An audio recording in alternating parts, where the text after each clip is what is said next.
আর আল্লাহ ধৈর্য ধারণকারীকে পছন্দ করে, যারা জীবনে অর্থনৈতিক কষ্ট, পারিবারিক কষ্ট, সামাজিক কষ্ট, মেন্টালি কষ্ট, বন্ধুদের কষ্ট, স্বামীর কষ্ট, স্ত্রীর কষ্ট, সন্তানের কষ্ট, বিভিন্ন কষ্টে জর্জরিত হয়েও যে মুখে মুস্কে হেসি রেখে রবের উপর ভরসা করে নবীর মোহাব্বত নিয়ে, ওই সমস্ত ধৈর্য ধারণকারীকে আল্লাহ ভালোবাসে। হ্যাঁ, যেটা নিজের হাতে নেই ওইটা নিয়ে বেশি ভাবতে নেই, যেটা পরিবর্তন হওয়ারই নয়, আমাদের ক্যাপাসিটিতে নেই, সেটা নিয়ে বেশি আশা করারও দরকার। জীবন একবারেই সুযোগ।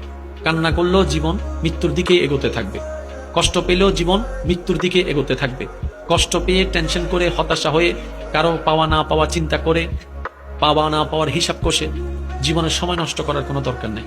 কারণ কবর আমাদের সামনে, হাসর আমাদের সামনে। আমাদের প্রস্তুতিটা যেন হয় রবকে খুশি করার জন্য। রবের সামনে কি নিয়ে দাঁড়াবো, অন্তত এতটুকু যেন বলতে পারি, ইয়া রব্বে করিম, পারি নাই কিছু আনতে তোমাকে খুশি করার মতো, কিন্তু আমি